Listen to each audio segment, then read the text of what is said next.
Buenos días con todos, bienvenidos a 24 horas, 7 de la mañana de hoy, 4 de febrero. Seguimos ya rumbo a las elecciones, faltan 2 días para que termine la campaña electoral. Vemos esta toma en Quito, en el sector de San Blas, en el centro. Las personas que ustedes ven están haciendo fila en la dirección de movilización de Fuerzas Armadas. Son las personas que están presentándose para el reentrenamiento militar, que ha sido un llamado por parte de las Fuerzas Armadas. Estas imágenes nos llegan en vivo desde el centro de Quito. Liz, ¿cómo estás? Hola Milton, amigos, buenos días, qué gusto compartir con ustedes en esta mañana. Les propongo también ver cómo amanece Guayaquil. Estamos viendo una imagen de la vía Adaule a la altura del intercambiador de tráfico de La Prosperina. Ya vemos un flujo vehicular poco usual. Realmente en esta vía hay mucho movimiento vehicular durante el día, sobre todo en las horas pico. Amanecemos con un cielo nublado, 26 grados Celsius de temperatura.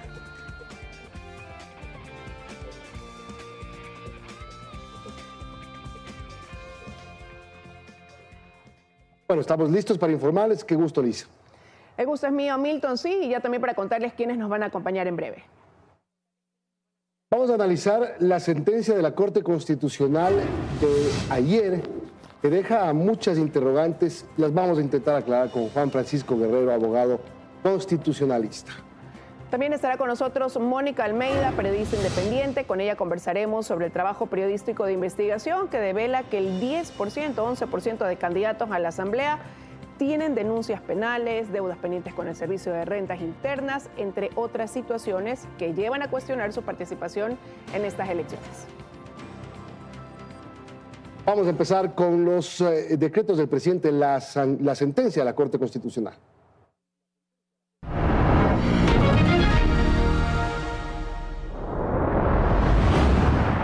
Daniel Noboa no puede encargar la presidencia vía decreto ejecutivo para hacer campaña. Así lo dictaminó la Corte Constitucional con 8 de 9 votos. La decisión del organismo se hace pública en la recta final de la contienda electoral, aunque se la tomó el pasado 23 de enero. Los decretos 500 y 505 con los que Daniel Noboa encargó la presidencia para hacer campaña fueron declarados inconstitucionales por la Corte Constitucional. El dictamen se conoció finalmente la tarde de este lunes. Aunque la decisión se hizo saber desde el organismo, se tomó el 23 de enero pasado. La Corte deja en claro que ambos decretos son contrarios a lo estipulado en el artículo 146 de la Constitución, donde se detalla que la ausencia temporal cabe si hay enfermedad o circunstancias de fuerza mayor. A decir de la Corte, esta causal de ausencia temporal se configura exclusivamente a partir de la existencia de eventos o circunstancias imprevisibles e irresistibles que imposibiliten al presidente de la República el ejercicio de su cargo. También, el organismo es tajante en señalar que no procede la figura de entregar la presidencia a través de un decreto ejecutivo. La decisión contó con 8 de 9 votos posibles. El juez Enrique Herrería salvó el suyo, argumentando que la demanda debió ser desestimada. Finalmente, sobre este dictamen que se conoce en la recta final de la campaña, la Corte Constitucional aseguró que no le corresponde pronunciarse sobre la existencia de presuntas infracciones electorales, cuestión que es de competencia exclusiva del Tribunal Contencioso Electoral, en tanto que el organismo aún no se pronuncia sobre la constitucionalidad del decreto 494, con el que Noboa designó a Cynthia Yeliber como vicepresidenta, luego de que Verónica Abad no acató la disposición de viajar a Turquía. Carlos Acoto, Teleamazonas. Y en entrevista con FM Mundo, el ministro de Gobierno, José de la Gasca, habló sobre la decisión de la Corte Constitucional. El ministro asegura que lo único que explicó el organismo es que no era necesario el decreto ejecutivo para encargar la vicepresidencia porque eso ocurre inmediatamente. Porque decían, ay, es que la Corte va a salir a arreglar la patria y la institucionalidad. Y habían algunos que se rasgaban las camisetas y toda la cosa del derecho, de la institucionalidad. No es así. La Corte lo que ha dicho es, mire, la presidencia como tal no se debe encargar si ocurre una fuerza mayor o una circunstancia de ausencia temporal. Eso ya ocurre automática e inmediatamente. Esa es una situación, lo califica la Corte. ¿Insisten entonces ustedes en que la campaña electoral es una fuerza mayor? ¿Qué significa? No, ni siquiera eso se ha metido a analizar la Corte. ¿Qué significa? Que verificada la circunstancia de fuerza mayor, que la califica el presidente, no necesita ser decreto ejecutivo, sino que inmediatamente y automáticamente, lo dice la Corte, quien debe asumir es la señora Cynthia Yeliber.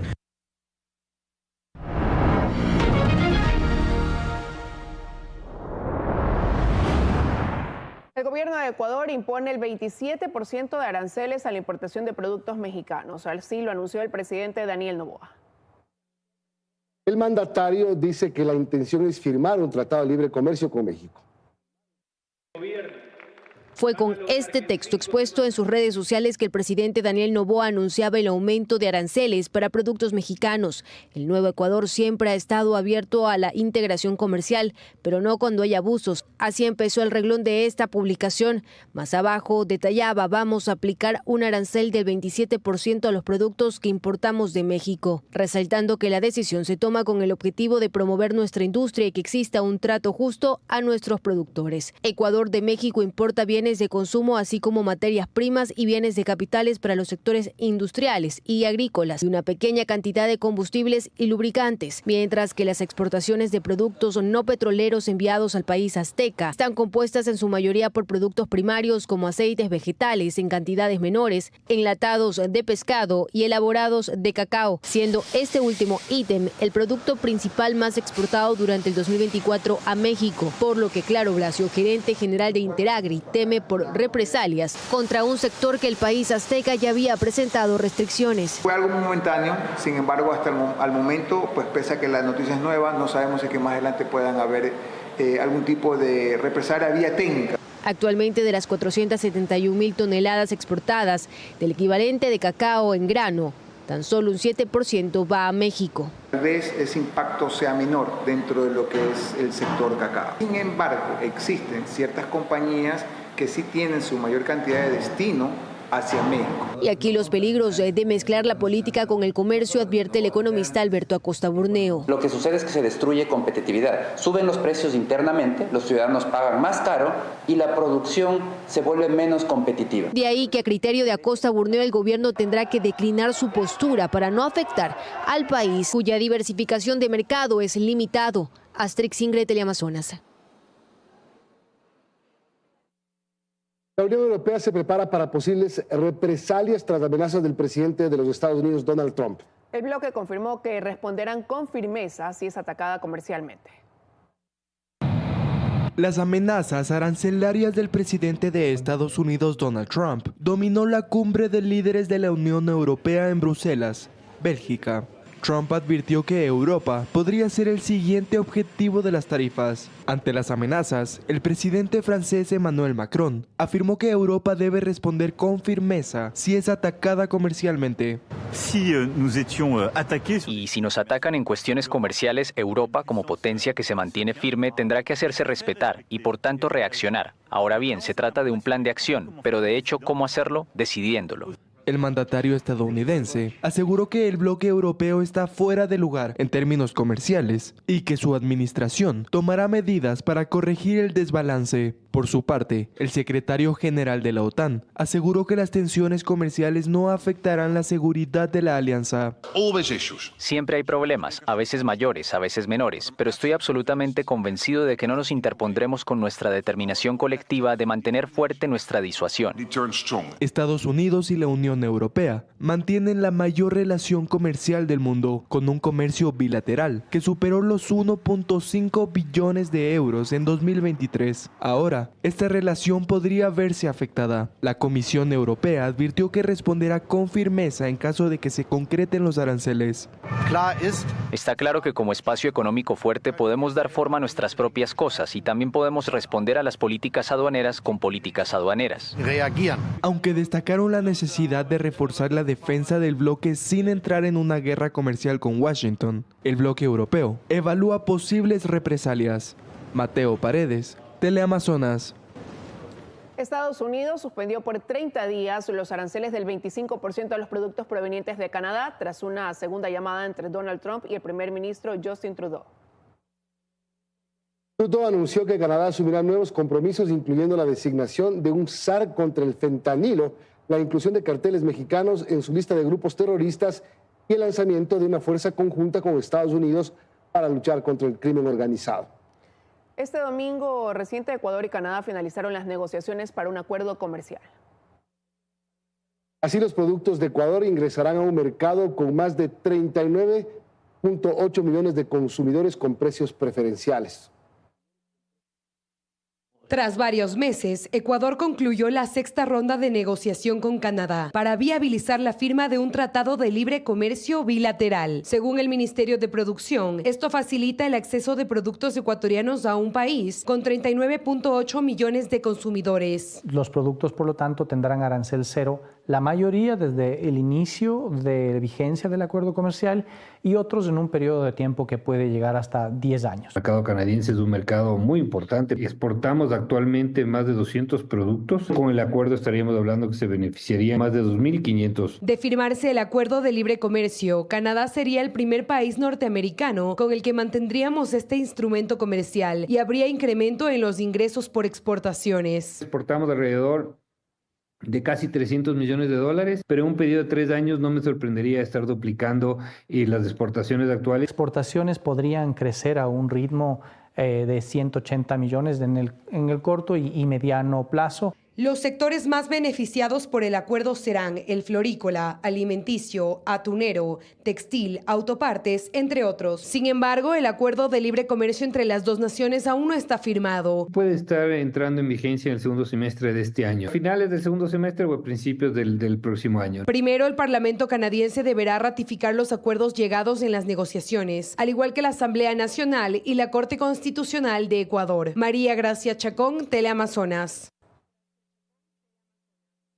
7 de la mañana con 12 minutos hacemos la primera pausa. Enseguida regresamos con más.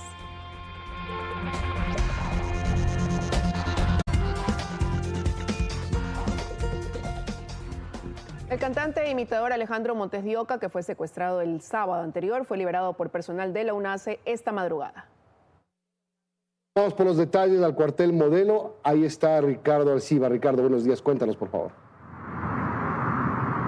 ¿Qué tal? Así es, buenos días. Milton Liz, la Policía Nacional ya lo ha informado y confirmado. Se realizaron varios allanamientos en los cantones de Guayaquil y Durán. Precisamente acá en la urbe porteña, en el sector de Pascuales, fue donde encontraron a Alejandro Montes de Oca, que ya lo mencionaban, es imitador y cantante, y él fue secuestrado durante la madrugada del sábado, según lo que tenemos información, muy cerca de donde nos encontramos, en el sector de la Atarazana. Se conoce que él fue rescatado por la UNACE, por esta unidad especializada de la Policía Nacional, y hay al menos 7 delincuentes que han sido detenidos por este delito de secuestro. Hay un vehículo recuperado, una motocicleta que ha sido retenida, y se esperaría que pasada las 10 de la mañana de este martes la policía de la zona 8 dé una rueda de prensa para dar los pormenores del rescate de este cantante que permaneció por más de 3 días secuestrados.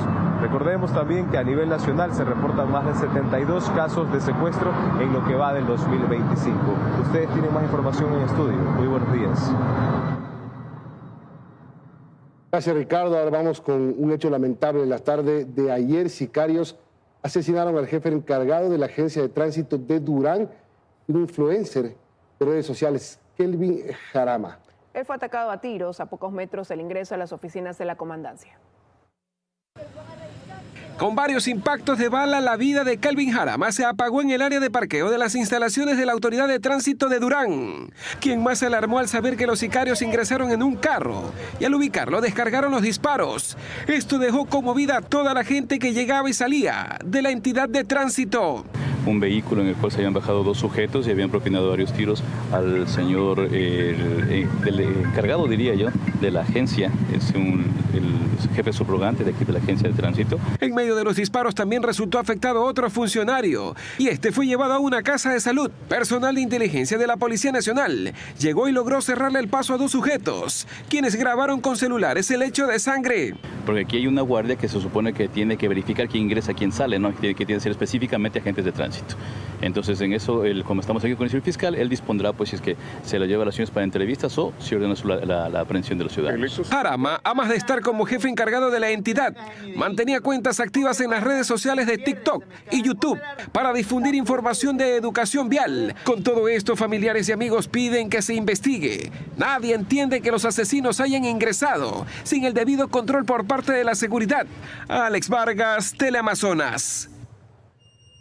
Un trágico accidente de tránsito en la vía Manta-Rocafuerte en Manabí dejó 5 personas fallecidas y 3 heridas. El siniestro ocurrió cuando una camioneta invadió el carril contrario y chocó de frente con un camión. Tras el impacto, un tercer vehículo también resultó involucrado. Entre las víctimas se encontraba una familia cuyos integrantes quedaron atrapados entre la carrocería. Equipos de rescate trabajaron por varias horas para poder liberarlos. Los heridos fueron trasladados a un hospital de Manta, mientras que las autoridades investigan las causas de este accidente. Ayer el presidente ordenó la militarización inmediata de los puertos del país. Además, se anunció el refuerzo de la presencia militar en las fronteras norte y sur. El Ejecutivo también dispuso el cierre de las fronteras desde el sábado 8 hasta el lunes 10 de febrero. Mediante su cuenta de X, el primer mandatario explicó que estas medidas surgen a partir de los intentos de desestabilización de grupos armados. A esta hora de la mañana se registran filas de los exteriores de la Dirección de Movilización de las Fuerzas Armadas en Quito. Reservistas acuden al llamado de reentrenamiento. Lo veíamos al empezar este informativo. Nos contactamos, como ya lo ven, con Brigitte Mancheno para que nos dé detalles. Hola, Brigitte. Muy buenos días. A puertas de las elecciones se necesitan al menos 1.800 reservistas, sobre todo porque las Fuerzas Armadas afirman que gran personal militar se encuentra sobre todo dividido en puntos del país, también en las cárceles, y lo que hemos visto desde horas de la mañana, incluso hay personas que relatan que han pasado desde la noche de ayer acudiendo a este llamamiento. Coronel, muy buenos días. Cuéntenos un poco de la situación que estamos viviendo a esta hora, el llamado que han hecho. Sí, efectivamente, la Dirección de Movilización de Fuerzas Armadas ha organizado y planificado este reentrenamiento teórico práctico básicamente en base al requerimiento de la Fuerza Terrestre y la Fuerza Naval. Son 1.800 reservistas que luego de un proceso de selección, tanto de exámenes médicos, pruebas psicológicas, una estación de antecedentes judiciales, serán declarados idóneos y serán incorporados inmediatamente a las diferentes unidades militares, tanto en la costa, sierra y oriente. ¿En cuántos lugares se está haciendo este llamamiento? Quito no es el único. Bueno, simultáneamente se está realizando en la base de movilización en la provincia del Guayas, en el Coca, en la ciudad de Ibarra y acá en Quito. Son 4 lugares, 4 instalaciones en donde los reservistas se están convocando para ser declarados idóneos y luego incorporarse a las unidades militares. Así es, muchísimas gracias. Ya pudieron escuchar un poco de este llamamiento para reentrenamiento que se está haciendo en al menos 4 puntos del país. ¿Para qué? Sobre todo para que personal militar pueda resguardar este proceso electoral que viviremos el próximo domingo 9 de febrero. Ustedes tienen más información. Buen día.